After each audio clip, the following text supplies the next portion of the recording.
eu costumo dizer que a vida é um cartão de crédito. Então, tudo que você passar, você vai ter que pagar alguma hora. Então, a semeadura, ela é opcional. Porque você semeia é opcional na sua vida. A colheita é obrigatória, meu amigo.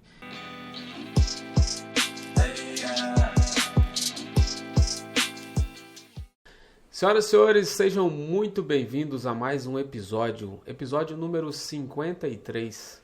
Hoje eu vou bater um papo bem diferente dos outros que a gente vem conversando aqui. Nós vamos falar um pouco mais sobre saúde. Você que está na faixa dos 40 e os amigos estão chegando em você e falando, nossa, vamos fazer uma reposição hormonal, tá na moda, você está querendo emagrecer, está querendo ficar em forma. Nós vamos bater um papo sobre tudo isso. Para bater esse papo, eu chamei um convidado aqui muito especial, um amigo, filho de um pastor amigo também, que eu conheci há um bom tempo atrás. Já esteve aqui no podcast bem no começo. Senhoras e senhores, recebam com muito carinho o doutor Sérgio Mello. Um prazer estar aqui, Josimar. Obrigado, viu, pelo convite. É uma honra estar aqui. Você conseguiu trazer meu pai aqui. E seu pai, primeiro ele ficou desbarcando. Para mim é uma honra estar aqui e poder prestigiar você nesse programa, viu? Não, e eu tô aqui olhando aqui o currículo, tão jovem, gente, mas olha só o currículo desse cara. Doutor Sérgio Mello é graduado pela Universidade de Rio Verde, pós-graduado em Medicina Esportiva pelo Instituto Vitar, SP, membro da Sociedade Brasileira de Medicina do Exercício e do Esporte. Foi médico responsável pelo Jungle Fight, é isso mesmo, né? Do maior Jungle Fight. Isso mesmo. Jungle Fight. Meu inglês está muito bem. O maior evento de MMA do Brasil, olha só, vamos falar disso aí também, hein? Especializado em tratamento de dores no joelho, ombro, quadril, Dr. Sérgio Mello utiliza infiltrações e bloqueios nervosos, adquirindo técnicas avançadas no Instituto Nexus. Ele foca em cuidado integral que abrange emagrecimento, alívio de dores articulares, reposição hormonal, dores articulares, vou conversar com ele também, viu? De vez em quando sinto umas dorzinhas. Reposição hormonal para maiores de 40 anos, nossa faixa etária, condenada à cidade aqui, hein, Fábio? E promoção da qualidade de vida em mulheres na menopausa. A mulherada que está acompanhando, vamos falar disso aí também. Seu compromisso é proporcionar soluções médicas personalizadas e eficazes, sempre buscando a excelência no cuidado e bem-estar dos pacientes. Rapaz, o currículo do cara é bom, hein? A gente está construindo ele ainda. Me formei um pouco mais jovem, me formei na pandemia, então durante esse período acabei trabalhando mais na urgência e emergência.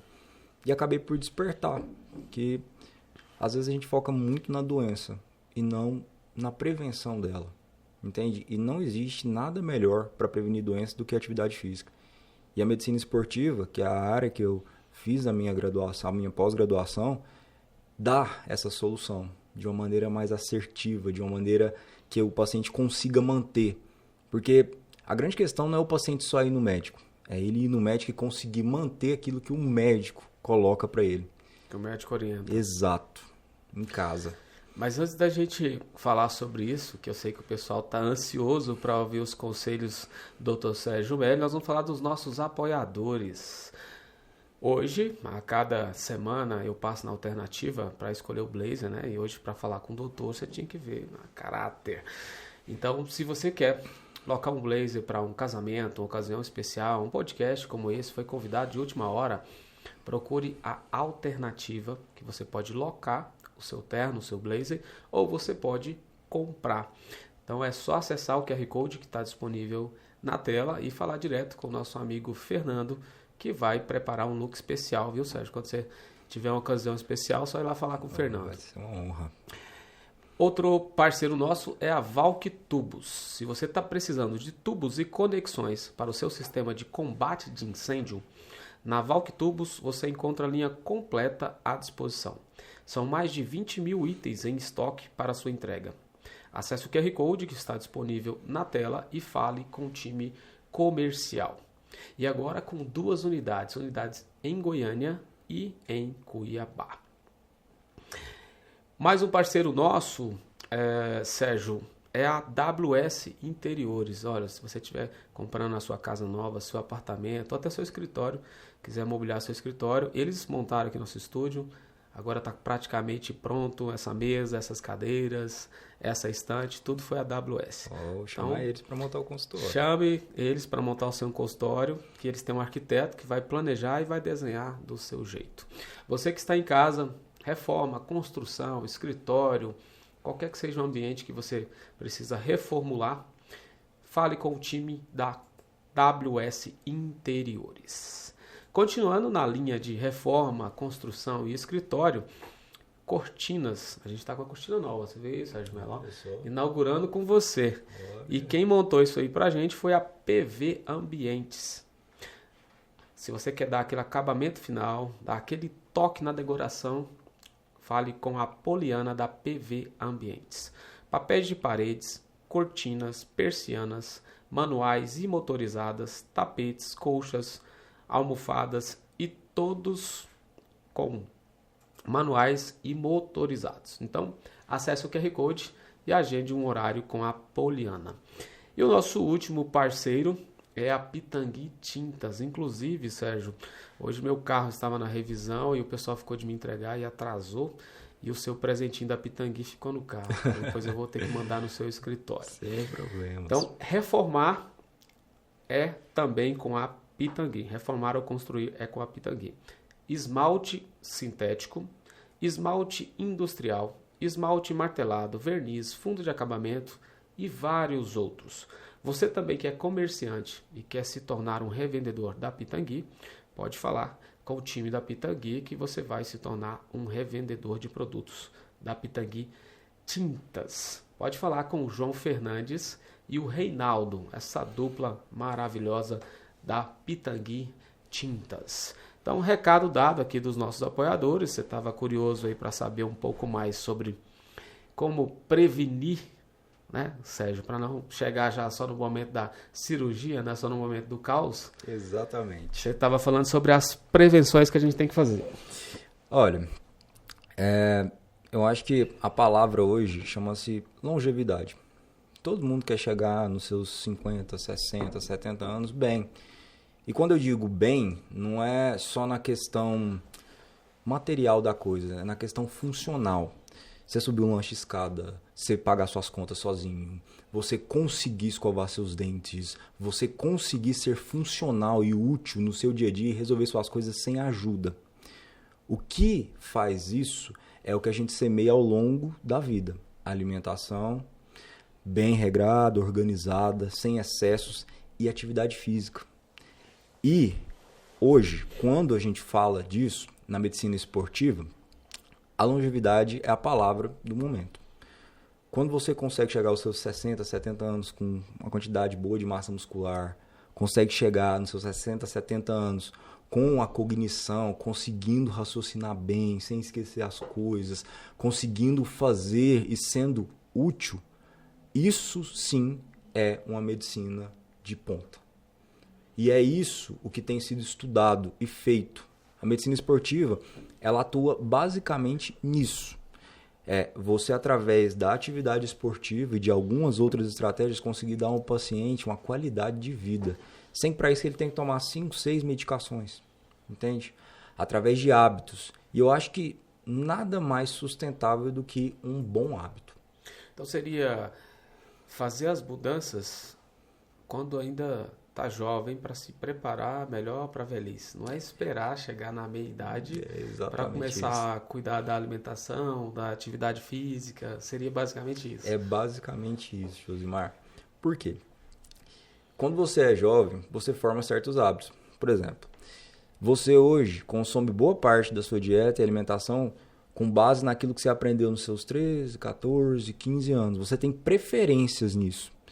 Você hoje tem ou não certas habilidades motoras, porque durante a fase entre os 11 até os 18 anos ali, você foi exposto a uma série de estímulos. Desde um estímulo de uma bicicleta, até uma corrida, uma caminhada, seja a luta. Você desenvolveu isso e desenvolveu ao longo da vida hábitos com base naquilo que você teve preferência, naquilo que você se habituou. Se você não tem uma formação nisso ao longo da vida, inevitavelmente você vai chegar nos seus 40, 50, 60 anos sedentário com a dieta totalmente desregrada. E é isso que acontece com grande parte da população. Dado do IBGE, tá? 80% da população brasileira hoje tem sobrepeso. 50, 60, obesidade. E por quê? Qual que é o grande fator hoje que mata, muito mais do que infarto, muito mais que AVC? Chama-se sedentarismo, Josimar. Sente numa mesa de amigos e converse com eles. Veja quantos praticam atividade física regularmente. E a alimentação também, né, Sim. Sérgio? Muito consumo de produto industrializado. Sim. Igual hoje a gente está com muita gente vivendo mais tempo solteiro, né, sem se casar, e acaba tendo longas horas de trabalho e acaba fazendo uma alimentação tudo de fast food. E aí não é só o sedentarismo, né? A alimentação também, né? A gente procura a facilidade da coisa. E realmente, cozinhar todos os dias para quem mora sozinho é bem mais difícil mesmo. E as facilidades do dia a dia, do cotidiano, de você pedir um McDonald's, de você pedir um iFood, torna isso ainda mais presente. Se torna um hábito mesmo. Por quê? Você vai fazendo as coisas e vai colocando no automático. Você vai criando um hábito de comer coisas na rua o tempo todo. E a partir do momento que você entende que isso te faz mal, entende que isso influencia em coisas do seu dia a dia que são importantes para você, como trabalho, performance no dia a dia, memória e disposição, você entende uma coisa, que o combustível que você está colocando é ruim. E o combustível que você coloca ruim para dentro, ele vai ter um efeito. E o efeito é diretamente no seu cotidiano. Para mudar isso, alguns hábitos. E é por isso que, quando eu tenho uma consulta com o paciente, no dia a dia, no consultório, muito mais do que prescrever um protocolo, às vezes, para o cara emagrecer, para a pessoa que quer ganhar algum tipo de massa muscular, muito mais do que isso. Eu monto um protocolo com base na rotina da pessoa e eu tento orientar ela hábitos que mudem essa rotina. Se você está cercado de pessoas que fumam, bebem, se alimentam mal o tempo todo, dormem poucas horas, inevitavelmente você vai adquirir boa parte desses hábitos.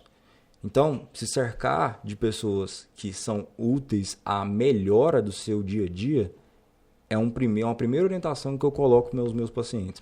Você falou de um ponto também que é muito importante, né? Que é o sono. Sim. Há um tempo atrás, as pessoas já achavam o máximo trabalhar muito e dormir pouco, né? Falava assim que para conseguir as coisas você tem que dormir pouco. O que você está fazendo da meia-noite às 6? Agora já tem sim uma conscientização da alimentação, do exercício e do sono. Sim, sim. O sono é uma parte extremamente importante. Ali, ó, dorme quase nada, ó, 4 horas por dia só, o Fábio. Meu Deus do céu. Por quê? Existe hoje até a medicina do sono, voltada só para isso. O sono, ele regula pressão arterial, regula frequência cardíaca, regula sua parte hormonal, regula o seu humor. Então, se você tem um sono ruim, inevitavelmente você vai desenvolver algumas coisas. Pressão alta, diabetes, alteração de colesterol, alteração no seu humor, alteração na memória, de longo prazo. Quando eu digo de longo prazo, é a pessoa começa a esquecer porta aberta, chave, não lembra o compromisso que tem no dia a dia. Por quê? A fixação da sua memória, ela acontece através do sono, entende? Então, quando você tem um sono regular, você lembra melhor as coisas. Você consegue fixar melhor as coisas. Então, o sono ele influencia diretamente na memorização. E no aprendizado. Totalmente. Na minha formação médica, e até mesmo antes, estudando para poder passar, pouco se falava nisso. Pouco mesmo. Tanto é que minha mãe me pegou, não foi uma nem duas vezes, estudando para poder passar em medicina, com o pé num balde d'água, de gelo. Porque café já não funcionava, guaraná não funcionava, então eu colocava o pé na água e não façam isso, tá? Não é uma dica. Sabia dessa técnica, você coloca o pé na água gelada, você não dorme, você realmente perde o sono ali. E eu fiz isso várias vezes. Você deve ter feito isso muitas vezes, né? Porque você hoje em dia quase não dorme.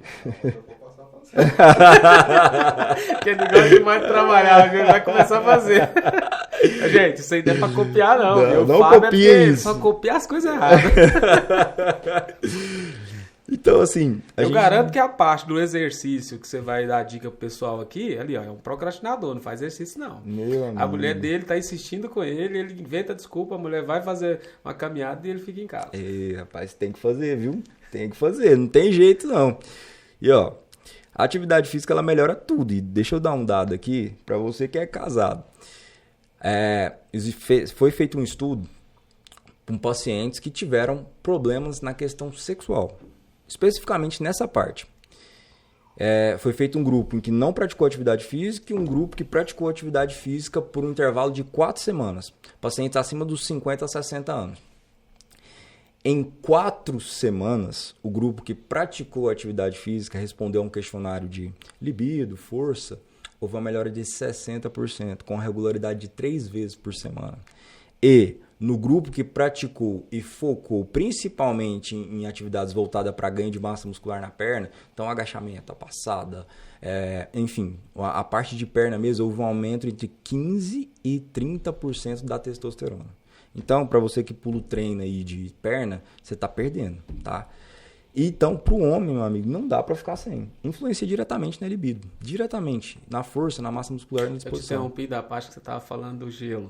Sim, o gelo, meu amigo, você colocava pra não dormir. Foi uma época sofrida, viu? Tira o sono mesmo?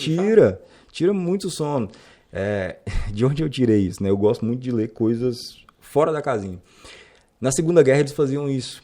Mesmo? Na Segunda Guerra eles faziam isso. Como uma forma. Por quê? O café era ralo, né? Não tinha uma quantidade suficiente para todo mundo. Então, às vezes não tinha que ficar ali de vigia ou alguma coisa, alguma função. Colocava o pé no gelo, na água. Você não dorme. Não dorme mesmo. E assim, é algo que eu aprendi, infelizmente. Não estou ensinando ninguém, tá? Não façam isso. Mas eu adotei isso aí como estratégia, às vezes, para poder estudar. E enquanto eu não entendi a importância de 2 coisas na minha vida, sono e atividade física, eu não passei para medicina. Você falou um ponto interessante aí, que você deu exemplo de resultados para quem é casado. Mas para a nossa audiência aqui, que é empresário, empreendedor, que costuma dizer que não tem tempo de fazer atividade física, mas pelo que você falou aqui no início, que melhora a memorização, consequentemente vai melhorar as suas decisões, vai melhorar o seu raciocínio. Uhum. Então, para quem precisa tomar grandes decisões, a atividade física e uma boa alimentação é uma receita essencial. Não sei se você conhece. Thales Gomes. Sim. Um dos maiores empreendedores do país. Qual o esporte que ele pratica hoje? Jiu-jitsu. E por quê? Qual é a lógica disso? O jiu-jitsu, ele te leva no limite do limite. Não há como você pensar no problema da empresa, não há como você pensar no problema de casa ou de qualquer outra coisa quando tem uma pessoa de 100 quilos em cima de você com o joelho. Então você está focado em sobreviver e ir no seu limite para sobreviver aquilo ali dentro do tatame. Seu cérebro começa a raciocinar só para ali, só para aquilo ali. E consequentemente você tira o foco dos outros problemas que você estava na empresa, em casa, no dia a dia. Quando você sai daquele ambiente, as substâncias que são produzidas por esse esforço excessivo te dão uma melhora na sua decisão, em relação às decisões do dia a dia. Eu estou falando desde a decisão de um relacionamento conjugal até a decisão de demitir alguém na empresa. Entende? Então, quem falar não tem tempo para atividade física. Você não tem tempo, não é questão de tempo, é questão de prioridade. Quando você entender que é prioridade para sua qualidade de vida, para tomar melhores decisões e para você não viver estressado, infartar antes dos 40 ou ter 2 stents no coração antes dos 50, você vai entender que a atividade física não é que você não tem tempo, você só não tem prioridade ainda. Sérgio, uma coisa interessante que o pessoal em casa deve estar praticamente fazendo essa pergunta.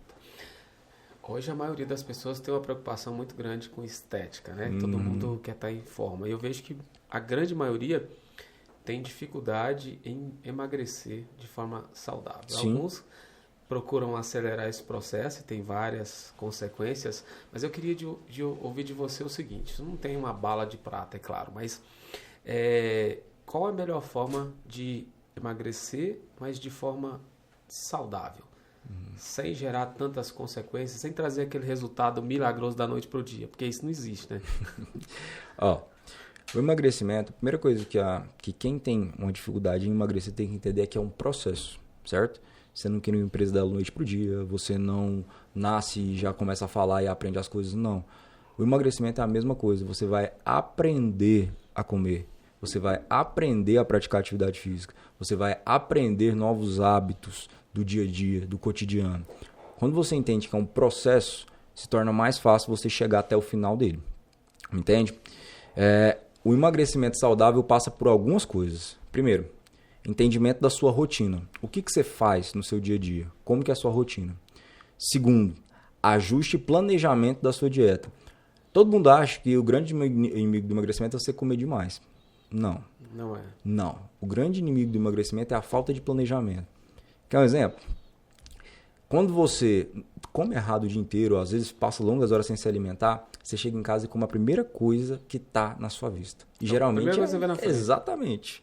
Ou então pede um iFood, a coisa mais rápida e mais com a maior quantidade de caloria possível. Por quê? Você está comendo com o olho. Entende? Quando você planeja a sua dieta, mesmo que você não esteja com fome, você no meio da manhã faz um lanche, a hora que chega na hora do almoço, você não precisa comer uma pratada enorme. Você pode comer uma quantidade menor. Entende? Se você inverte a quantidade, por exemplo, vai comer na hora do almoço, você come a salada primeiro, depois o arroz, depois o restante, você consegue aumentar a sua saciedade. No meio da tarde, por mais que você não tenha fome, faz um pequeno lanche com a proteína ali, chega à noite você não tem aquela necessidade de comer um pit dog, entende? Eu não estou falando que o pit dog é errado, não. E a gente tem que ter lazer, até na dieta. Só que tem que ter equilíbrio. A maioria das pessoas hoje é todo dia. Todo dia um espetinho, todo dia não um pode pit fazer dog. todo dia, né? Exato. Pit dog todo dia. Entende? Quando você equilibra as coisas na dieta, fica mais fácil. E organiza e planeja. Eu vou dar o meu exemplo que eu coloco para todos os pacientes. Minha vida é extremamente corrida. Né? Hoje mesmo eu falei para você, vou estar no consultório até mais tarde, tem procedimento, não sei se eu vou conseguir chegar na hora. Sabendo disso, sabendo que a minha rotina é corrida e que, inevitavelmente, se eu não planejar, eu vou comer a coisa que tiver mais caloria, um pão de queijo com leite com Toddy é bom demais. E eu chego em casa e a vontade é essa, todo dia. O que eu faço? Eu carrego uma lancheira. Coloco uma lancheira, coloco ali uma proteína, uma fruta, um carboidrato ali e deixo 2 lanches ali. Por quê? No mês, se eu não puder comer alguma coisa, tem ali. Então eu chego em casa com menos fome. Agora mesmo, antes de vir pra cá, peguei minha lancheira, o último lanche que tinha lá, minha banana, meu Whey Pro e uma castanha, comi, vou chegar em casa, vou jantar, tranquilo. Então o planejamento é muito importante na dieta, mais do que até a quantidade do alimento. O planejamento é importante. E o ideal é quantas vezes por dia? Bom, depende do paciente. Depende do paciente, não existe uma regra fixa para isso. E mais uma vez, por isso que eu coloco a rotina. Eu, por exemplo, para comer de manhã, só se for igual você falou, só se eu insistir, porque eu não sinto fome pela manhã. Eu só vou sentir vontade de comer alguma coisa 3, 4 horas depois que eu me levantei. Sim. Então, se eu levantar às 6, só lá para as 10 horas da manhã, quando eu vou treinar de manhã, eu tenho que tomar aquele whey que você compra pronto, alguma coisa para eu ir treinar, porque eu não sinto fome zero. Uma adaptação para você. Que horas que você treina? Normalmente, agora eu estou conseguindo ter uma disciplina de treinar por volta de 8 da manhã, 7h30, 8 da manhã. Para quem treina bem cedo, o que eu recomendo? Janta. Por quê? Ou quando você ingere o alimento, à noite, o carboidrato, o arroz, no outro dia ele vai estar disponível na forma de glicogênio. O que é isso? É uma reserva de energia que tem no seu músculo, certo? Seu músculo está ali preparado com energia para poder fazer. Comeu, jantou à noite, no outro dia você vai conseguir performar. Agora, se você nem janta, nem toma café da manhã, você vai utilizar reserva de energia que não é boa. Como assim? Qual que é o grande mito que todo mundo fala? Para emagrecer você tem que parar de comer, jejuar, fechar a boca. Não é assim que funciona. Quando você fica longos períodos sem se alimentar, seu organismo vai começar a tirar energia de fontes que você não gostaria. Uma delas é o seu músculo. Entende? Então ele começa a quebrar proteína ali para poder gerar energia, para poder gerar glicose, entende? E o pessoal pensa, não, ele vai queimar a gordura. A gordura não dá a mesma qualidade de força e de treino que um carboidrato, entende? Porque o corpo vai transformar uma Por isso que quando a gente fica uns dias sem treinar, igual eu que tenho dificuldade de alimentar, não sinto fome, eu tenho que estar forçando, eu perco massa muscular muito rápido. É exatamente isso. entende? Porque seu corpo precisa de tudo. Ele precisa da gordura, ele precisa do carboidrato, ele precisa da proteína, certo? Em quantidades equilibradas. Então, para a pessoa que fala assim, não, eu vou jejuar, vou fazer jejum intermitente o resto da vida e é isso aí. Você acha qual que é a explicação? Tem pessoas que levantam pela manhã parecendo que tá com um buraco por dentro. Outros são como eu, a raridade, pessoas como eu, que não tem fome de jeito nenhum. Pode ter trabalhado no dia anterior do jeito que for, pode estar cansado do jeito que for. Não sinto fome pela manhã. Tem alguma explicação para isso? Hábito, Josimar. Por quê? São hábitos que você vai criando. O café da manhã, um hábito, entende? Se você começar, é igual ingesta de água.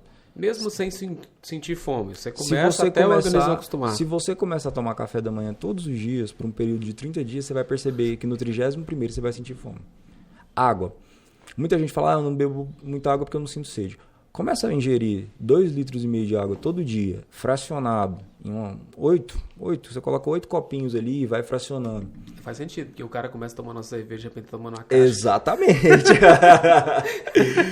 Então, tudo é hábito, meu amigo. Quando você cria o hábito da coisa, seu corpo acostuma com aquilo ali. Você acostumou, entende? Então, são hábitos. Existem pessoas que não almoçam e não sentem falta, entende? Por quê? São hábitos que você vai criando ao longo da sua vida. É verdade ou é mito de que a melhor refeição é o café da manhã? Se você fizer um café da manhã bem reforçado, você pode ficar sem almoçar. Não é bem assim, mas o café da manhã é uma refeição primordial. E por quê? Ao longo do dia, você pode passar por inúmeras coisas que você não planejou. Uma reunião, um problema em casa, enfim, várias coisas. Quando você tem um café da manhã, ele te dá a energia necessária para você produzir na melhor hora do dia, que é amanhã. É a hora que você está mais ativo, que você está melhor, que toma as melhores decisões do dia a dia. E você consegue performar melhor, entende? Você está dando... O seu cérebro funciona com, basicamente, glicose. O que é isso? Glicose mesmo, açúcar. Então, para isso, tem que comer, entende? E é o combustível. Tanto é que quando você tem um quadro de hipoglicemia... Então significa dizer que açúcar não é esse demônio que se prega hoje. Não é. Porque hoje tudo que se fala é... Não, você não pode açúcar. O Pablo Marçal ficou até brigando com o seu concorrente lá. Não, você é um comedor de açúcar, não sei o quê. Não, mas a glicose, ela é resultado da quebra do carboidrato, entende? Então, a pessoa vai ingerir... O organismo vai transformar aquilo ali em glicose, em energia para o corpo, entende? O açúcar, quando você diz, a substância mesmo, a sacarose ali, que está ali, ela é resultado de uma série de quebras, entende? A gordura, ela pode virar glicose. Quando seu corpo tem fadiga, quando ele não tem alimento, ele vai pegar a sua gordura e vai transformar ela em glicose. Então o nosso corpo, Sérgio, precisa de todo tipo de alimentação. Todo tipo. Por isso que essas dietas malucas é um grande risco. É exatamente por isso. Por isso que não funciona a longo prazo para emagrecer. E voltando à sua pergunta, como é que a gente faz o emagrecimento saudável? Outra dica, não vai aderir a essas dietas que são extremas. A gente não consegue manter extremos por muito tempo. Não consegue. Vou fazer o jejum intermitente. Existem indicações para jejum intermitente. Para alguns pacientes pode ser útil. Outra que tem muito na moda, a cetogênica. Muita gente faz a dieta cetogênica. Ela é útil para alguns pacientes, por exemplo, pacientes com doença celíaca. É uma doença que tem no intestino, que tem certa intolerância a certo tipo de alimento. Ela é útil. Só que, para a maioria geral da população, o ideal é equilíbrio entre tudo que você come, entende? Se você suprime demais qualquer coisa, em algum momento o seu corpo vai buscar a recompensa dobrada. Como assim? Experimenta ficar uma semana sem comer carboidrato e me conta. A hora que você vai comer, você come igual um leão. Exatamente. É exatamente isso. Entende? E é por isso que eu falo aos meus pacientes. Seu fim de semana tem uma refeição livre. Por que não? Por que você não vai ter uma refeição livre? É exatamente para evitar episódios de compulsão alimentar. Para você não comer além da conta. Entende? Você educar o seu cérebro e hoje é o dia. Hoje é o dia da gente comer essa daqui. Eu me dou o direito, eu trabalhei a semana inteira com a dieta regrada para agora no fim de semana eu conseguir comer aquilo que eu quero. Aquilo que eu gosto.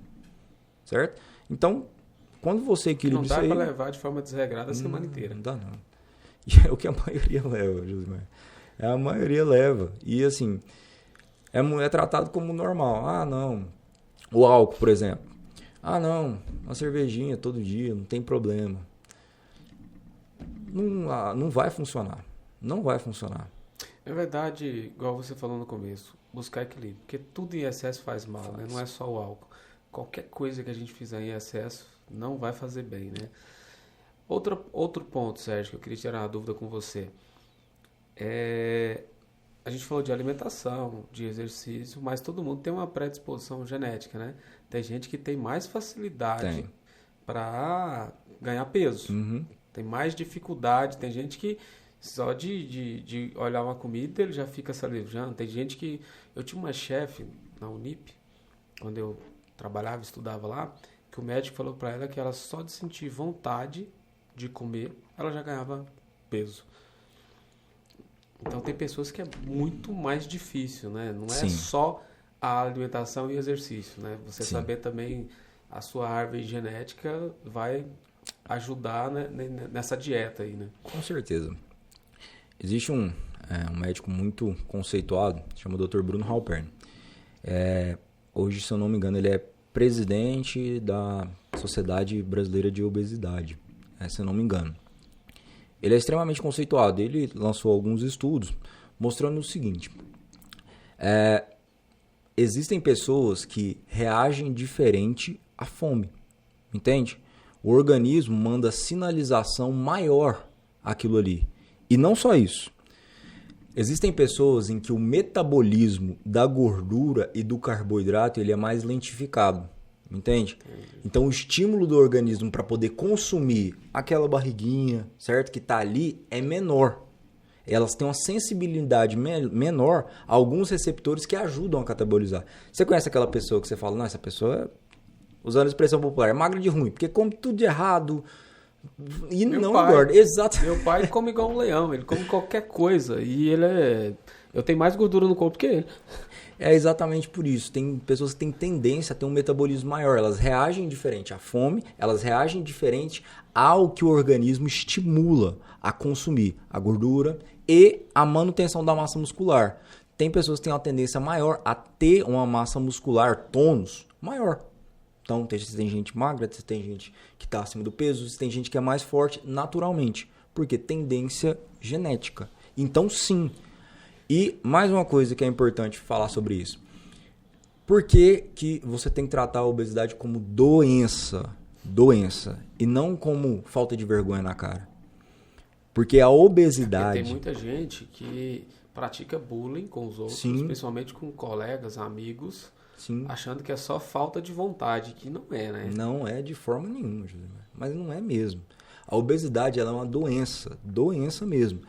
Você tem uma disrupção metabólica, seu organismo não funciona da maneira que deve para o coração, para o rim, a quantidade de açúcar e gordura circulante é maior dentro das artérias, a sensibilidade à ação de algo que a gente conhece bastante, que é a insulina, que pega o açúcar que está no seu sangue e coloca para dentro da célula, é menor. O corpo cria mecanismo de resistência. Então a obesidade ela é um conjunto de fatores aí que literalmente arrebenta com a qualidade de vida da pessoa. E mais do que isso, ela vai criando outros problemas. Dor no joelho, dor nas costas, dor no ombro. A sobrecarga do peso vai gerando limitações à pessoa. E aí fica ainda mais difícil emagrecer. Porque como que você vai fazer academia, como que você vai fazer uma caminhada se o seu joelho dói o tempo todo? Por sobrecarga. Se a sua coluna dói o tempo todo, porque você está acima do peso. Isso vira um ciclo, entende?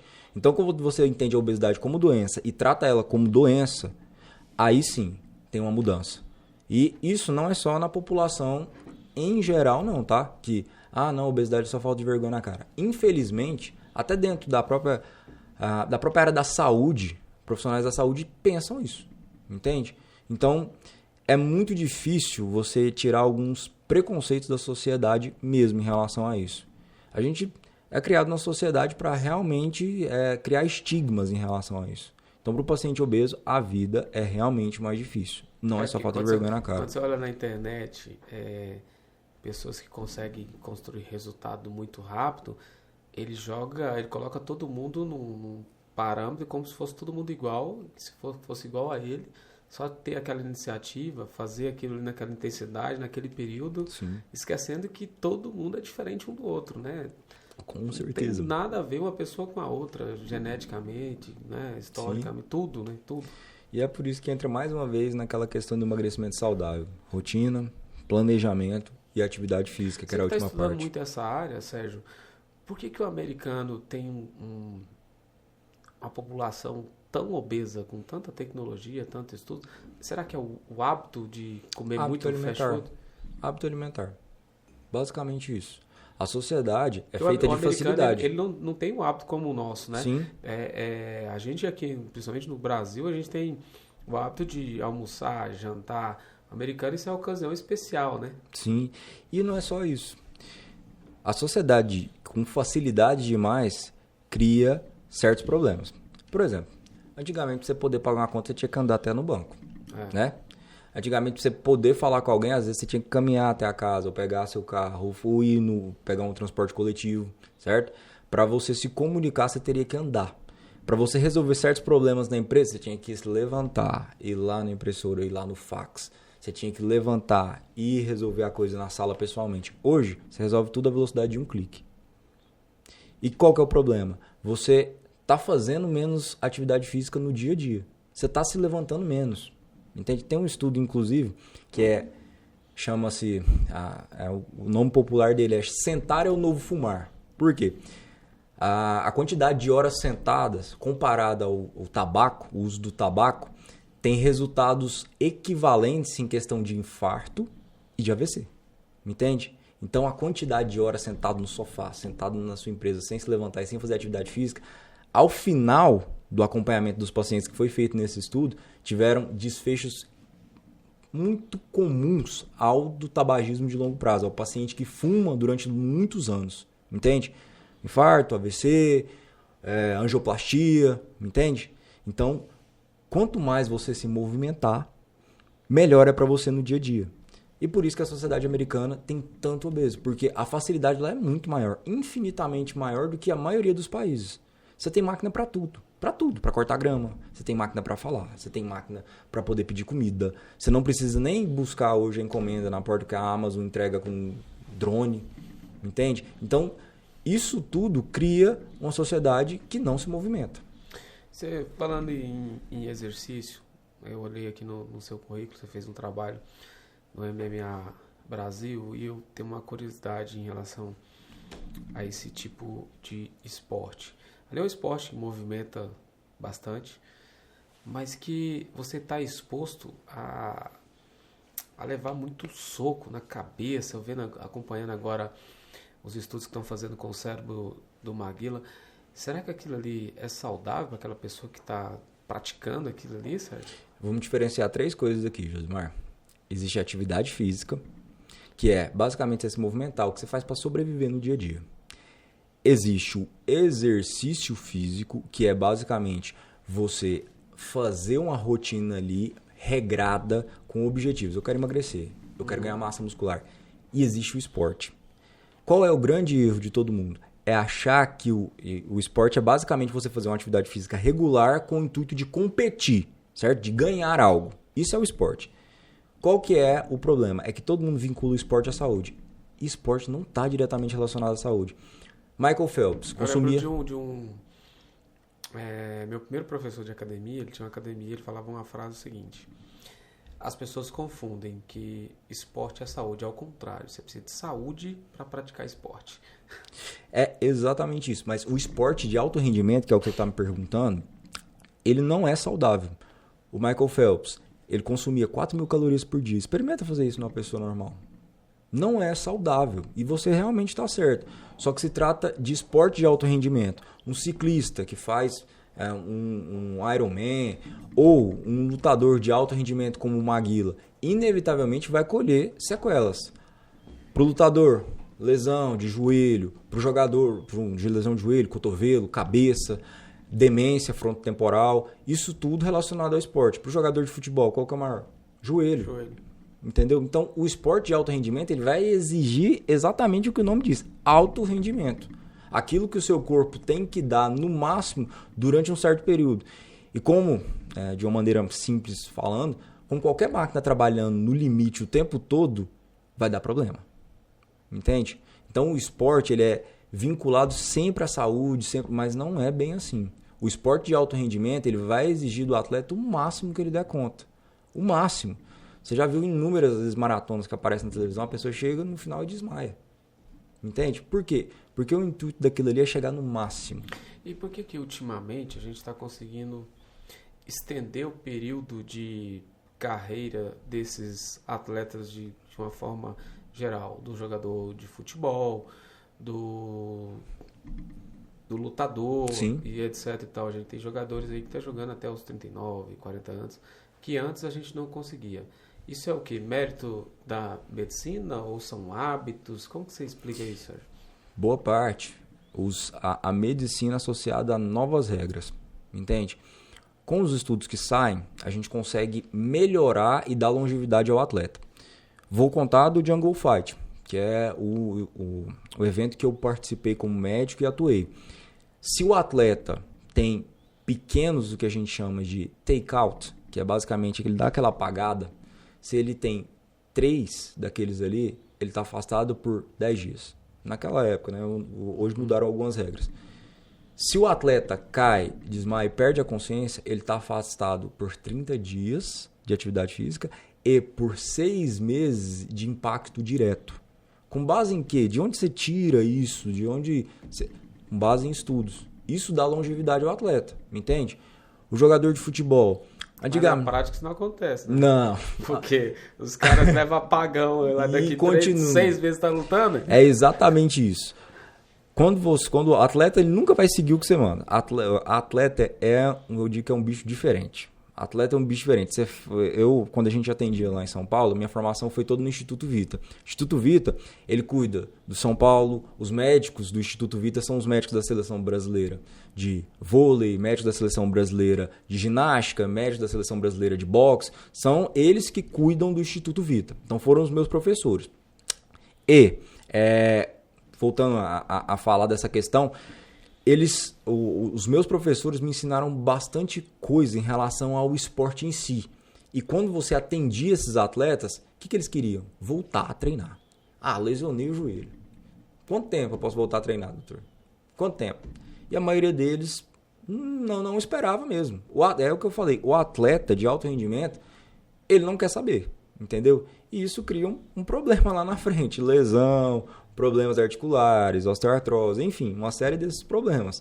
Mas é o esperado de um atleta. Você espera, esperamos que o atleta chegue lá no limite, naquilo que ele pode dar. Por quê? Porque é um esporte que exige alto rendimento. Entende? E a dedicação e disciplina tem que ser muito, né? Porque tem. A máquina dele é o corpo, né? Ele tem que ter um cuidado ali 24 horas, alimentação, tempo de dormir. Por isso que a maioria dos atletas, quando encerra sua carreira, a maioria deles não consegue controlar o sobrepeso, porque o cara vai de... É exatamente isso, porque o cara está acostumado a comer muito, mas ele está acostumado a treinar muito. Então, o gasto metabólico dele é altíssimo, enquanto ele está como um atleta de alto rendimento. Só que quando ele aposenta, o gasto metabólico dele cai. Ele não vai treinar todos os dias, ele não precisa disso mais. Mas a fome que ele tinha anteriormente permanece. Então, é importante até um trabalho de reeducação. E você falando de atletas que cuidam do sono, cuidam da dieta, hoje a maior referência disso chama-se Cristiano Ronaldo. Ali até teve uma nutricionista que esteve aqui, ela soltou uma frase polêmica que muita gente ficou chateada, porque ela deu esse exemplo do Neymar. Ela comparou Neymar e Cristiano Ronaldo. Falou assim, Neymar não é um atleta, é um jogador de futebol. Cristiano Ronaldo é um atleta. Muita gente levou pro pessoal, levou pro coração. Leva pro coração. Mas é uma verdade. O Cristiano Ronaldo, ele é um atleta de verdade, né, cara? Sim. Ele representa tudo aquilo que se espera de um atleta de alto rendimento. Ele come certo, ele treina mais do que todo mundo, ele bebe a quantidade adequada de água, ele está sempre pronto a liderar. É o que se espera de um grande atleta. Um exemplo grande que a gente teve há muitos anos atrás chama-se Ayrton Senna. Então, assim, é difícil você fazer um comparativo entre o Neymar e o Cristiano Ronaldo, até porque são realidades totalmente diferentes, entendeu? Então, assim, só que mesmo não fazendo tudo, né, o que todo mundo espera, o Neymar performa de maneira absurda, ainda. E está entre os grandes nomes. Então, retirar o mérito também, não acredito nisso. O Messi vive mais ou menos uma vida regrada também, semelhante ao Cristiano Ronaldo. Tem alto rendimento e tem longevidade. Um jogador antigo, que fazia a mesma coisa e tinha uma vida muito regrada, o Beckham. Outro jogador que fazia muito isso também, e eu acompanho nas redes sociais, é o Zé Roberto. Sim. Que foi campeão com a seleção em 2002. E hoje, inclusive, ele tem um canal lá no Instagram absurdo, de motivação, de treino. Ele tá fazendo palestra no mundo inteiro, falando a história de vida dele e como ele leva uma vida regrada até hoje. O cara, você olha pra ele é um dos poucos jogadores que continua em forma, parecendo que é exatamente por isso. Bola. Manteve uma rotina saudável, minimamente regrada ali, saudável. E isso é importante até, por exemplo, para as novas gerações, de que é possível fazer isso, entende? Mas os grandes nomes, os grandes exemplos, é difícil mesmo você manter ao longo prazo, mesmo porque tem expectativas em relação ao público desses jogadores que eles nunca vão conseguir suprir. Nunca. Mas voltando aqui à chamada inicial, que eu acho que é a parte mais curiosa desse episódio, reposição hormonal. Quando, como e você indica que as pessoas façam? Vamos lá.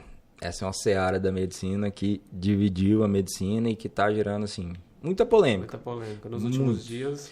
Nos últimos anos em relação a isso. E por quê? Quando você fala de reposição hormonal, tem-se mentalmente, né, e por obviedade, que está faltando hormônio. Está faltando ali. Alguma coisa está disfuncional, não está produzindo mais da maneira que se espera. Falando do homem, a parte testicular não está performando da maneira que deve. Qual que é a grande questão e por que entrou-se tanto nessa questão de reposição hormonal ou você está fazendo por estética? Por quê? Quando você fala de reposição hormonal, a pessoa vai ter uma série de coisas que vão acontecer ali, perda de massa muscular, episódios ansiosos depressivos, perda de energia, fraqueza, debilidade, alteração cognitiva, enfim, uma série de coisas, alteração de libido, que é um dos grandes fatores também, que justificam a reposição. Isso é mais comum em homens, assim, homens e mulheres, né, acima dos 40 a 45 anos, depende, né, individualmente. Mas qual que é o problema? A testosterona, eu até conversei com você antes aqui do podcast, traz algo que todo mundo espera na sociedade de hoje. Força, beleza e disposição. Entende? E muita gente, quando eu digo muita gente, alguns profissionais da saúde vendem isso como uma solução para tudo. Para tudo na vida. Nossa, você está acima dos seus 40, vamos repor, que vai resolver o problema. Mas não olha a quantidade de sono, não olha a dieta e não olha a quantidade de atividade física. Vai lá e repõe a testosterona e às vezes não tem essa necessidade. Quando repor? Quando acima dos seus 40 anos e você tendo todos os critérios diagnósticos ali de uma falta, de realmente, olha, não está dando, não tem como produzir, foi feito outro tipo de tratamento e não funcionou, aí sim. E manter uma testosterona na faixa correta. Por que eu digo faixa correta?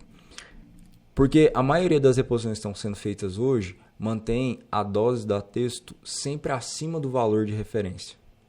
E isso gera, na pessoa que está recebendo ali o tratamento, melhora de tudo.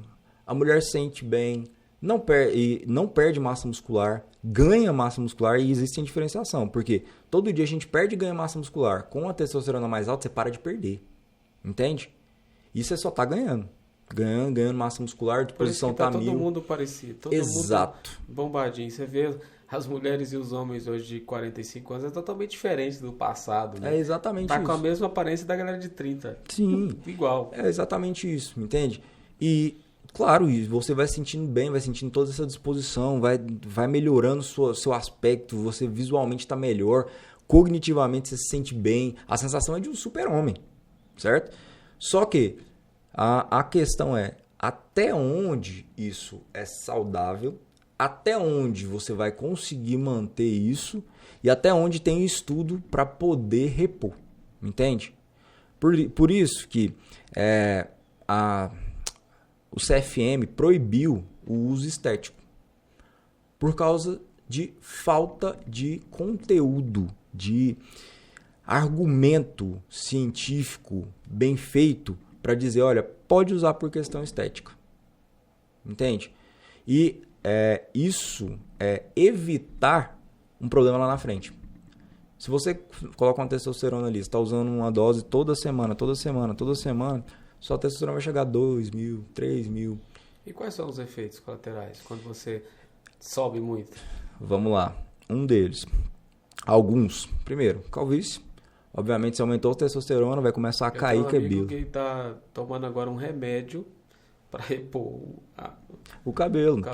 A testosterona se converte em uma substância chamada DHT. DHT, que é a dihidrotestosterona, ele age diretamente no cabelo. E o cabelo, ele é sensível a esse DHT. O cabelo começa a cair. A pessoa começa a perder cabelo. Então, calvície é natural. E crescimento da barba. Por um motivo assim que curioso, a barba cresce e o cabelo da cabeça cai.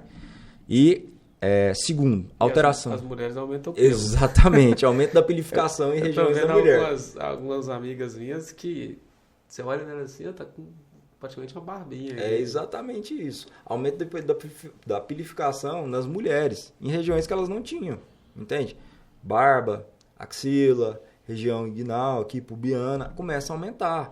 E por quê? Porque a testosterona faz isso mesmo. Quando você está na adolescência, começa a aumentar a quantidade de pelo. De odor, então a pessoa começa a ter que mudar o desodorante. Por quê? A testosterona também muda o odor. Então a pessoa chega na academia e fala, não tá dando, meu amigo, né? Isso muda o odor mesmo. Outra coisa, e é uma coisa extremamente importante, a questão da saúde mental. Por quê? A testosterona, ela tem 2 polos. A pessoa vai começar a se sentir muito bem. De maneira assim, se ela está num quadro ansioso depressivo e começar a usar a testosterona, ela vai melhorar. Qual é o outro problema? Pessoas que têm transtornos de personalidade, bipolaridade, com o uso de testosterona em doses um pouco mais avançadas, elas podem desenvolver o que a gente chama de viragem de humor. Então a pessoa começa a ficar às vezes mais agressiva. Ou a pessoa, você olha para ela, ela tá sempre vidrada, sempre fazendo alguma coisa, sempre movimentando. Ela tem a necessidade ali, ela fala mais rápido, ela tá sempre parecendo que tá sempre irritada. Você entende? falou aqui, me fez lembrar de algumas pessoas que até assistem a gente, ó, fica ligado, eu não vou citar seu nome não, mas fica ligado nisso aqui. E qual que é o problema? Isso altera a questão da região de relacionamento. A gente tem uma região de relacionamento no cérebro. A testosterona altera essa região de relacionamento. Então a pessoa se torna mais agressiva. E afeta os relacionamentos dela no trabalho, na vida pessoal. É engraçado que eu tenho exemplo de 2 pessoas assim. Às vezes eles ficam agressivos em situações que não há necessidade. Você está conversando, de repente você falou só uma frase que você pensa diferente da dele. Sim. Ele já se altera. Qualquer coisa, ele altera o humor. É exatamente por isso. Porque além de agir na parte de relacionamento, a testosterona vai agir em uma outra região do cérebro, que ela chama-se amígdala. Ela é responsável por raiva, por tristeza, uma série de emoções que a gente tem. Então ela estimula demais. E a pessoa, ela começa a se tornar muito reativa. Entende? Então, a qualquer mínimo estímulo que anteriormente a pessoa tinha, às vezes furou o pneu do carro, ou alguém derrubou uma água, que ela reagiria, beleza, não é bom, mas ok. Ela explode, entende? Porque os níveis excessivos de testosterona não alteram só a sua parte física, alteram sua saúde mental também. E aí entra outra coisa, a pessoa para de usar, qual que é a sensação dela? Tristeza, ansiedade, insônia, depressão. Isso te lembra alguma coisa quando a pessoa para de usar alguma outra substância? É uma síndrome de abstinência. Então a pessoa tá ali... Por isso que todo mundo que começa, ele para e depois volta. Exato. Tem-se a necessidade. Deu até um exemplo para você aqui, igual o café. Eu gosto muito de café. Cada dia que passa eu tomo mais café. Exatamente isso. Tem dia que eu tomo uma garrafa e meia de café. É exatamente isso, porque o café não vai fazer o mesmo mais efeito em você, entende? Então, a primeira vez que você tomou café, você sentiu, nossa, eu tô muito bem e tal. Com o tempo, 2, 3, 4, 20 xícaras não faz o mesmo efeito. A testosterona é a mesma coisa. E aí, a pessoa que quer parar de usar, fala, não, agora eu vou parar de usar isso aqui. Ela tem que voltar para a faixa etária normal de uma testosterona ali. E aí qual é o problema? O estímulo que ela recebia anteriormente não vai ser o mesmo, Josimar. Então, a mesma sensação de alegria, de disposição, de prazer que a testosterona gerava em níveis fisiológicos para a pessoa antes dela usar, não vai ser a mesma. Porque ela já foi exposta a uma quantidade infinitamente maior daquele hormônio. E ele estimulou de uma maneira muito maior as diversas regiões cerebrais, o prazer, da recompensa daquela pessoa. Então, o cérebro entende assim, nossa, tá me faltando algo, tá me faltando uma quantidade maior disso aqui. Vale pensar, será que vale a pena mesmo fazer isso para fins estéticos? Porque o que eu estou observando aqui desde o começo do podcast, você é o terceiro médico que vem aqui, e tudo que a medicina traz com algum avanço, ela sempre traz também para a gente o cuidado dos efeitos colaterais, né? Sim. E tem certas coisas que as pessoas exageram que os efeitos colaterais, assim, vai mudar totalmente a vida da pessoa, né? Principalmente por gerar uma dependência, né? Falando especificamente da mulher mesmo, em dose suprafisiológica, o uso de testosterona em mulher gera todos os efeitos que a gente já conversou aqui. Pelo, alteração de humor, queda de cabelo. De voz, né?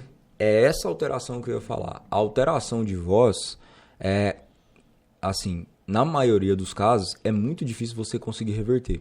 O pelo tem o laser. Tem gente que nem volta mais, né? A voz normal pode parar. É exatamente volta. Isso. Aí como é que você vai tratar a corda vocal da pessoa que engrossou? Por quê? O adolescente, de uma maneira simples, o adolescente, ele quando ele vai passando para a puberdade, ele não começa a mudar a voz ali, e ele nunca mais vai ter a mesma voz da adolescência. Entende? Porque foi exposto a uma quantidade maior de hormônio. Entende? O homem passa por isso. Quando a mulher passa por uma quantidade grande de texto, é difícil retornar a voz ao mesmo tom de anteriormente. Então, isso aí gera uma série de prejuízos até funcionais à pessoa, do dia a dia. Ela vai conversar com outra pessoa, o tom de voz é mais grosso. Entende? Então, apesar da estética, a gente chama do shape, né? O shape bonito, estético, a pessoa tá bem ali, a questão da voz é algo que é difícil de ser tratado. E a saúde também prejudica muito a médio e longo prazo? Porque ali também, o Sérgio, me corrija se eu estiver errado, você está provocando muito seu corpo, né? Porque cada pessoa tem um limite. Ali você leva um limite extremo do seu corpo. Por exemplo, que você deu aqui do atleta. Agora, imagina os efeitos disso para uma pessoa normal, que não é um atleta, nem vive daquilo ali. Sim, com certeza. Por quê? Na medicina, tudo que você consegue manter a longo prazo, a maioria dos casos, obviamente, é algo que é legal para o corpo. Uma dieta bacana, você comer certinho, você vai conseguir ter uma velhice saudável, atividade física, um sono bom. Isso são hábitos. Agora, quando você expõe o seu corpo a um hormônio que altera frequência cardíaca, modelação do coração, o coração começa a crescer de tamanho para poder conseguir manter os níveis de pressão arterial, enfim, todo o metabolismo do corpo. Obviamente que depois de algum tempo isso aí vai ter problema. O fisiculturismo. Qual que é a maior causa de morte? Cardíaca. Por quê? Ele mexe, a gente está vendo. Exato. Infarto. Fulminante. Porque o coração aumenta de tamanho, aumenta a área ali, até que em um certo momento, a insuficiência cardíaca gera um infarto, gera uma morte súbita, que é o que a gente chama. Mas não é só isso não. A testosterona vai gerar uma série de outras alterações. No homem, aumenta uma dose suprafisiológica, aumenta o risco de você ter um câncer de próstata, numa quantidade absurda que eu estou falando, obviamente. Aumenta o risco de você ter alteração no vaso sanguíneo. Então, a sua artéria, ela pulsa. Toda a artéria que a gente tem no corpo, ela pulsa. A artéria começa a enrijecer, entende? Suas artérias começam a enrijecer porque é um efeito comum da testo. Então, sua qualidade cardíaca, sua qualidade de vasos vai decaindo ao longo do tempo. E algumas outras alterações na cognição, no que eu acabei de falar da irritabilidade, às vezes fica difícil para a pessoa retornar ao estado de saúde emocional dela anterior. Entende? E é por isso que se cria a dependência. A pessoa sai, entra num processo depressivo e volta a usar. Entende? Você falou de testo, falou de exercício e a atividade física. Exemplo, aquele formato de treino, de acompanhamento do Cariani, que muita gente se espelha naquilo ali. que você leva o seu corpo ao limite. Aquilo é recomendável, aquele tipo de treino para todo mundo? Não, de forma nenhuma. Por quê? Porque não é normal, né, Sérgio? Você pega uma pessoa... Vamos pegar o exemplo do Pablo Marçal. O cara tem condições para fazer tudo que um médico, um nutrólogo e a atividade física o cara orienta. Mas se você levar seu corpo à extremidade num período de 3 meses para ter um resultado daquele, não é normal. Você provoca muito o corpo, né? Não é sustentável, de forma nenhuma. E mesmo porque o Cariani, ele está lidando ali com o atleta. O cara tem o médico, o fisioterapeuta, tem o fisiologista ali para poder cuidar de toda a parte dele durante aquele período. E ele tá se sujeitando àquilo ali porque aquilo ali é o ganha-pão dele, entende? Agora, quando você fala de saúde, não tem como ser saudável você chegar em 3 meses e ter o corpo dos sonhos. Não é saudável, não vai chegar nisso. Só que o Cariani tem uma coisa bacana. Ele entra na comunidade e estimula... Você fura a bolha, né? Você consegue estimular a pessoa a fazer atividade física. Pô, legal, o pessoal tá falando ali de atividade física. Tem uma questão da mentalidade também, que ele fala muito disso. Só que na parte do fisiculturismo, não dá. Eles têm vídeo lá de levantar carro, levantar 1 tonelada. Só que são pessoas que são preparadas para aquilo. São pessoas que foram treinadas, que vivem do esporte. Para a pessoa comum, para o brasileiro médio, não é assim, de forma nenhuma. Ou seja, o mais aconselhável, porque a vida é muito curta, né? O mais aconselhável é você seguir a orientação que você passou. Em primeiro lugar, se você não é um atleta, se você não vive daquilo ali, busca ter tanto no exercício quanto na alimentação, algo equilibrado. Sim. Respeitando o seu corpo, né? Sim. Equilíbrio. É basicamente isso o que a medicina oferece hoje. E é por isso que muita gente busca, às vezes, ajuda médica, principalmente na medicina esportiva, na nutrologia. Por quê? Quando você consegue, através de bons hábitos, prevenir uma hipertensão, prevenir o desenvolvimento de um diabetes, prevenir o desenvolvimento de uma alteração de colesterol, você está prolongando e gerando uma velhice mais saudável para você mesmo. Entende? Então, a longevidade que você espera depende dos hábitos que você semeia. Depende daquilo que você semeia e é agora. Enquanto você é mais jovem, tem força, disposição, tem como fazer isso. Quando chegar lá nos seus 60, 70, 80 anos, o que você tiver semeado de massa muscular, qualidade muscular do músculo, porque isso também conta. Quanto mais você treina, mais a qualidade do seu músculo e a resposta dele vai melhorando, isso vai influenciar diretamente no seu dia a dia.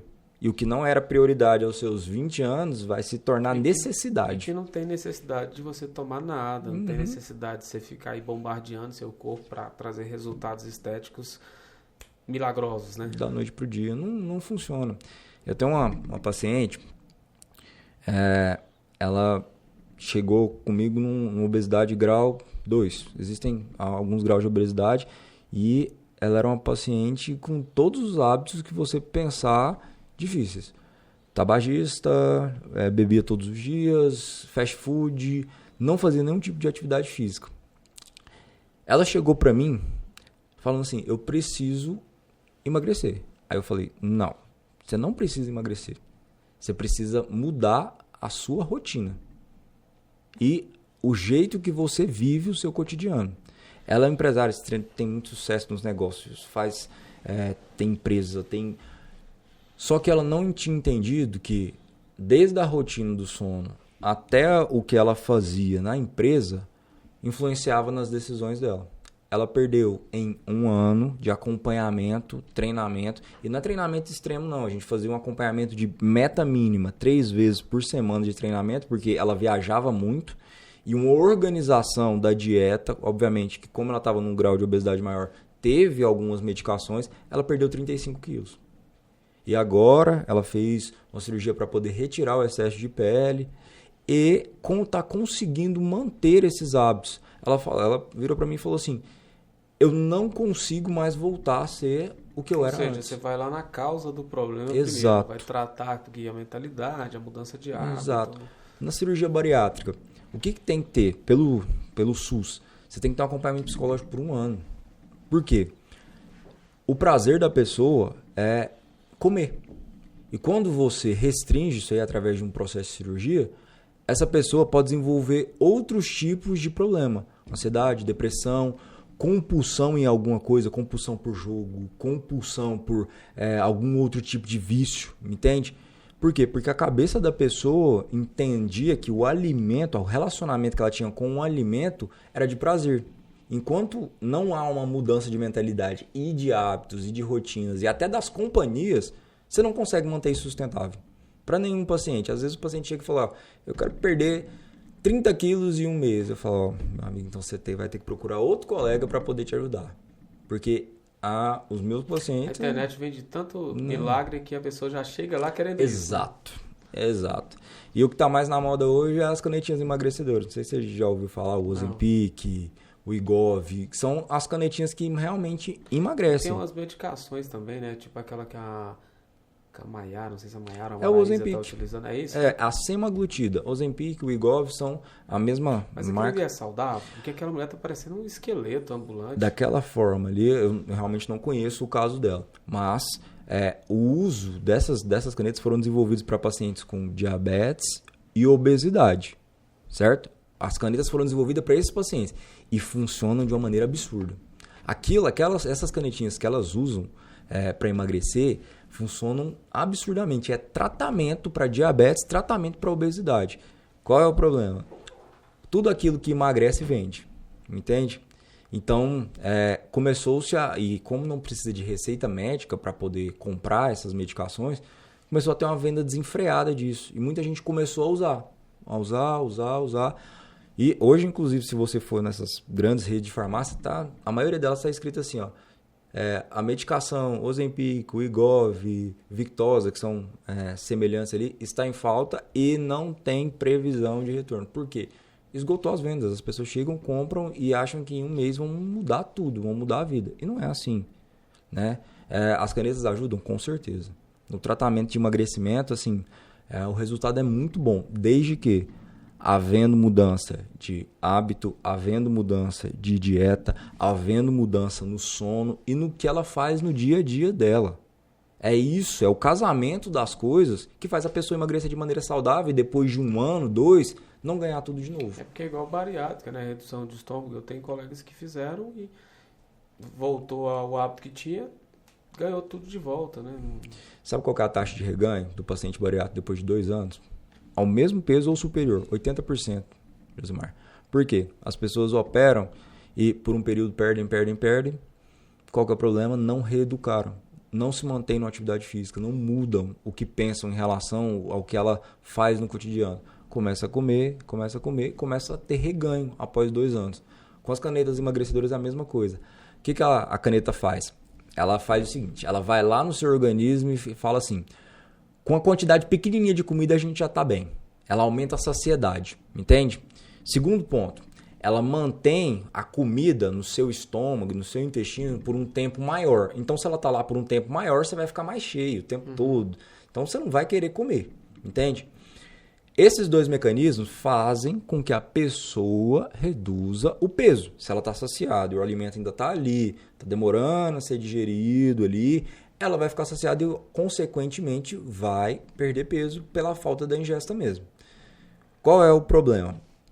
A hora que passar o período que você fizer o tratamento, se você não tiver uma atividade física, se você não tiver uma reeducação alimentar e organizar isso aí e ter um acompanhamento médico para fazer um desmame correto, você vai aumentando as doses, porque tem que aumentar as doses na canetinha. A hora que acabar e você parar, a fome vai voltar igualzinho um tsunami. E aí você vai ter o reganho todinho de novo. Ou seja, todo jeito tem que mudar o hábito. Tem que mudar o hábito. Então não adianta vender a falsa promessa para emagrecer em 60 dias. Todo mundo vende. E é difícil, às vezes, você conversar, explicar isso com calma, falar, tentar mudar. Inclusive é até difícil para você quando você vai atender o paciente, né? Porque quando você fala a verdade para ele, gera um descrédito. Tinha que ser o contrário. Nossa, eu estou sendo honesto com você, né? É exatamente Mas isso. Mas a internet prega tanto isso, tudo que você olha lá, toda chamada para qualquer área, ela tá vindo com a pitada de uma bala de prata. Sim. E é exatamente o que vende, Josimar. Principalmente estética. Emagrecer é estético. Falando que vende, medicina esportiva e nutrólogo parecido? Me explica essa diferença. Tem áreas de contato. A medicina do esporte, eu costumo dizer que ela casa algumas áreas da medicina. A ortopedia, porque a gente lida com lesão, com trauma, ajuda a reabilitar pacientes. A parte da endocrinologia, porque todo atleta tem que ter um acompanhamento hormonal e todo paciente que quer começar uma atividade física tem que verificar a parte hormonal também, metabólica, certo? E a cardiologia, obviamente porque você tem que olhar o coração da pessoa, tem que ver se ele está ali funcionando da maneira correta, certo? E dentro disso aqui tudo a gente tem que acompanhar a parte do que ela está comendo, quais são os hábitos dela. Então a gente tem o casamento dessas áreas da medicina. A nutrologia, ela foca na parte também hormonal e na parte da dieta, certo? Só que a formação, pelo menos até onde eu conheço, mesmo porque eu não me formei em nutrólogo, não tem a parte de prescrição de atividade física, reabilitação. Então a parte de contato da nutrologia com a medicina do esporte é a parte da comida e a parte do metabolismo. Então elas têm sim áreas de contato, são parecidas em alguns aspectos. Mas pelo que você apresentou, a medicina esportiva ela tem uma amplitude maior, maior, né? Mais de completa, ações, né? Sim. E é por isso que quando a medicina esportiva ela era uma área de atuação, ela não era uma especialidade até um certo período, até 2008, se eu não me engano. Quando ela se tornou realmente uma área realmente uma especialização, começou-se a se determinar cadeias, o que cada um vai agir. Então tem médico do esporte que só vai agir na parte de futebol. Rodrigo Lasmar, né? Todo mundo conhece. Futebol. Exatamente, futebol, ortopedista. Parte de Fórmula 1, tem médico que só atua em automobilismo, entende? Vai resgatar o piloto, sofreu um acidente e tal, vai atuar só nessa parte. Tem médico que vai atuar na reabilitação. No meu caso, eu gosto muito de atuar na reabilitação. O paciente tem uma lesão de joelho, tem dor no joelho crônica, tem dor na coluna. A gente trata a área da dor também, entende? Então ajuda o paciente a reabilitar. A medicina esportiva, obviamente, também trata do emagrecimento. Então o médico do esporte às vezes vai atuar só nessa área. Vou mexer só com emagrecimento. É uma área abrangente. Então cada médico tem uma preferência de atuação na área da esportiva. A nutrologia não tem tanto essa parte de lesão, de dor, mais restrito a essa parte metabólica, a parte da alimentação e orientação de hábitos ao paciente mesmo. Então, essa é uma pequena diferenciação. Eu diria que bem mais ampla, né? Sim. E hoje você atua mais direcionado para o esporte ou você abre o leque? Hoje, basicamente, o meu perfil de paciente são pessoas que querem emagrecer, certo? Pessoas comuns, do dia a dia, do cotidiano, que querem somente ter uma qualidade de vida e emagrecer. E pessoas que têm dor crônica, desde uma dor no joelho até uma dor no quadril, uma dor no ombro, e diversos, desde o atleta até o paciente idoso, me procura para poder tratar isso aí. Tratar e reabilitar, dar a condição da pessoa continuar a vida sem precisar ir no médico todo mês. Essas duas atuações que eu faço hoje. Meus pacientes gostam muito de organizar, ter as coisas organizadas. Inclusive, quando eu vou tratar um paciente, na parte de emagrecimento, ele não vai só chegar na consulta, ter ali o momento, vou prescrever alguma coisa, olhar os exames e pronto. Não. Eu vou fazer um protocolo para ele de como é que está seu sono, sua dieta e o seu treinamento, certo? Então a gente vai fazer ajuste nessas 3 áreas, individualizado para o paciente, para a rotina do paciente. Não adianta eu pegar um copia e cola, Ctrl-C, Ctrl-V de você e de você. Entende? Não vai funcionar. Então quando você individualiza, fica mais fácil. Por quê? Se o paciente viaja todo mês, você coloca uma lancheira para ele e fala, você vai comer nesse horário na estrada. E aí quando você chegar na cidade, você vai fazer essa e essa atividade física para potencializar seu tempo. Entende? Isso é o que eu faço. Entendi. Protocolo de reabilitação. A pessoa tem dor no joelho, tem dor na coluna, tem dor. O que eu faço? Geralmente, a gente ou vai tratar uma dor no joelho, a gente infiltra medicação ali para poder reduzir a dor. Bloqueia, às vezes, a gente chama de bloqueio, que é parar o estímulo da dor no local. É um bloqueio de nervo. O nervo que gera a dor, a gente vai lá e bloqueia. Se a pessoa tem 10 anos de dor, a gente tem que fazer de alguma forma melhorar isso aí. E no pós, fisioterapia, quantas fisioterapias tem que fazer, acupuntura e musculação.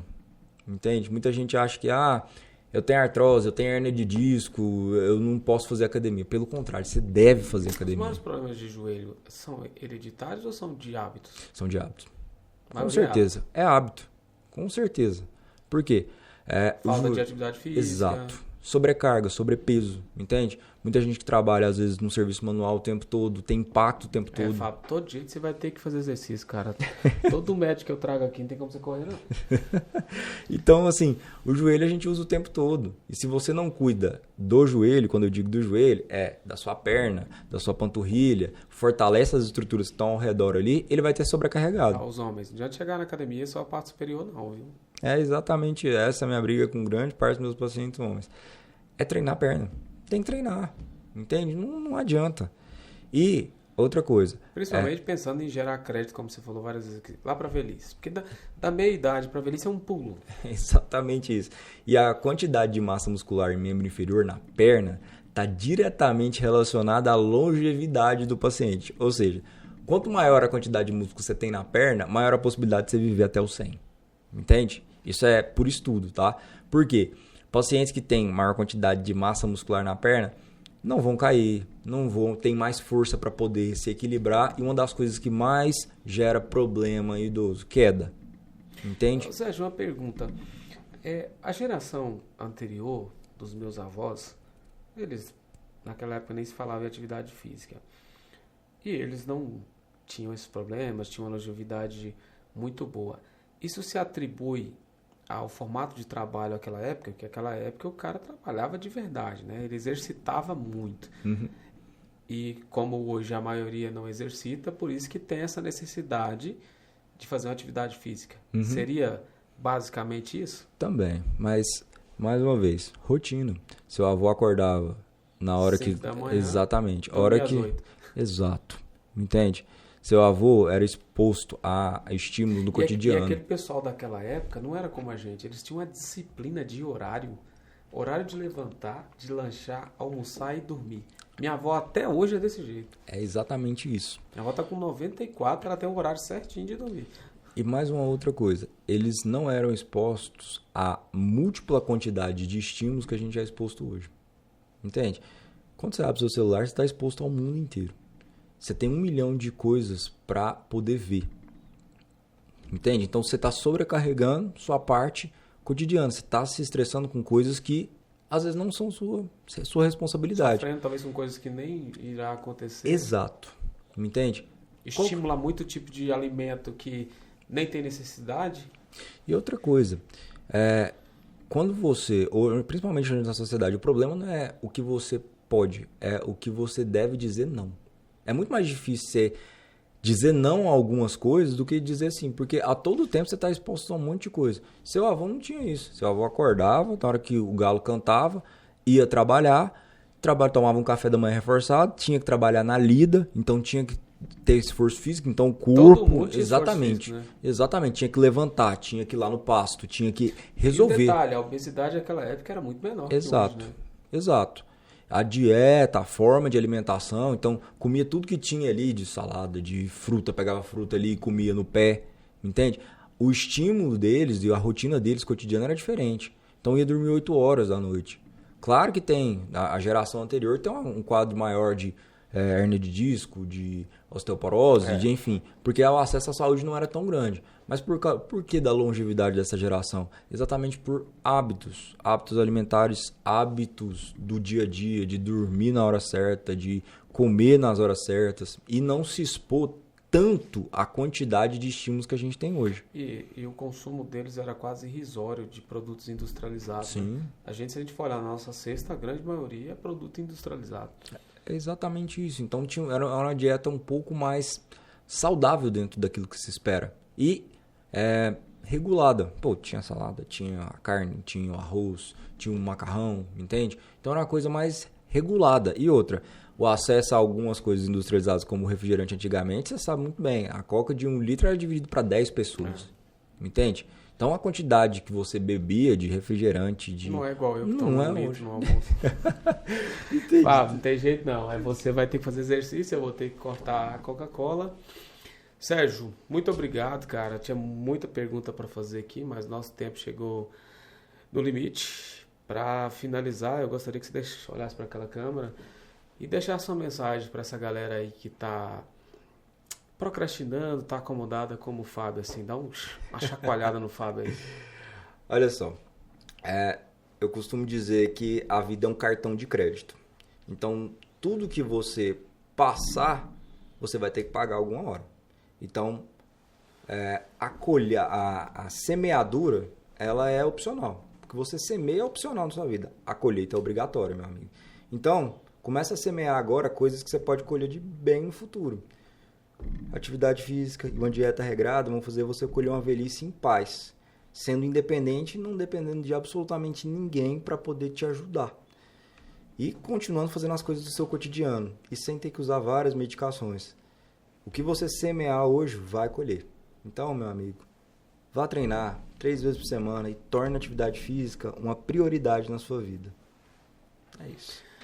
Com esse choque de hábitos alimentares, atividade física, cuidado com os mitos e verdades, a gente encerra mais um episódio. Muito obrigado por você que nos acompanhou até aqui. Não esqueça de deixar o seu like e deixar aquele comentário. Valeu!